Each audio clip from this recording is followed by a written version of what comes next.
Welcome to the Banish Cancer channel. I'm your guide, Sarah, and today we're exploring a topic that touches nearly everyone who hears the word cancer, grief. A diagnosis doesn't just affect the body, it shakes emotions, identity, and the sense of the future. Understanding the stages of grief after a cancer diagnosis can help you recognize your feelings, validate them, and find ways to cope. Let's begin with the first reaction many people experience: shock and denial. Hearing you have cancer can feel overwhelming. You might feel numb, unable to process information, or even pretend nothing has changed. Family members may also show denial, dismissing the diagnosis or changing the subject.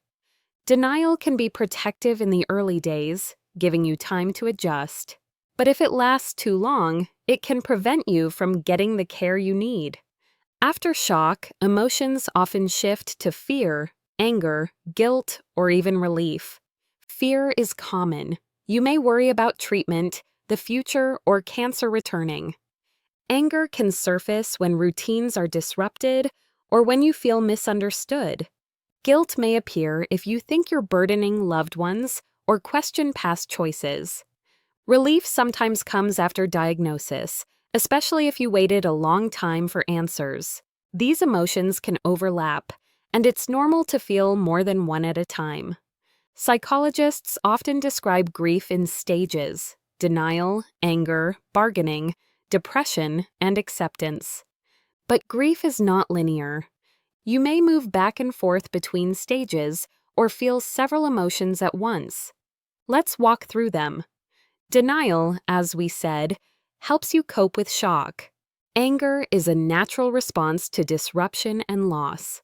Bargaining often involves making promises to yourself or a higher power, hoping that changes in habits might alter the outcome.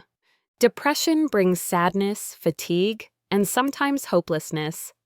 Studies show that about a quarter of cancer patients experience severe depressive symptoms. Acceptance doesn't mean you stop feeling sad. It means you begin to come to terms with your diagnosis, finding peace and making decisions with clarity. Researchers also describe grief in overlapping phases: numbness and disbelief, separation distress, depression and mourning, and recovery. These phases highlight that grief is chaotic and unique for each person. Your age, beliefs, and relationships shape your journey. For example, younger patients may cause relatives to struggle more with adjustment. Religious beliefs can reduce distress, while their absence may increase it. Gender, education, and family roles also influence how grief unfolds. So, how do you cope? Practical steps make a difference. Listen to your feelings without judgment. Practice self-care through healthy eating, rest, and mindfulness. Write in a journal to process thoughts. Allow yourself moments of joy, even during tough times. Gentle exercise can help restore energy. Support groups, whether in person or online, connect you with others who understand. Sharing your story reduces isolation and builds resilience. Sometimes, emotions become overwhelming. Professional help is important if sadness, anxiety, or anger persist, grow stronger, or interfere with daily life. Signs include trouble sleeping, loss of interest in activities, or feelings of hopelessness. Counselors, oncology social workers, and mental health professionals can provide guidance. Organizations like Cancer Care, Cancer Support Community, and Grief Share offer free or low-cost support. Self-compassion is another powerful tool. Showing yourself kindness helps you face fear and anxiety with acceptance instead of self-criticism.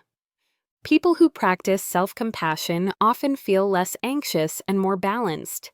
Support from others also matters. Peer groups, family, and friends can improve mood, reduce loneliness, and strengthen identity. Early integration of emotional care into treatment improves quality of life and reduces distress. Remember, grief is not a straight path. Feelings change from day to day. You may cycle through shock, sadness, anger, and acceptance in different orders. Each emotion is part of healing. Accepting your feelings helps you cope and move forward.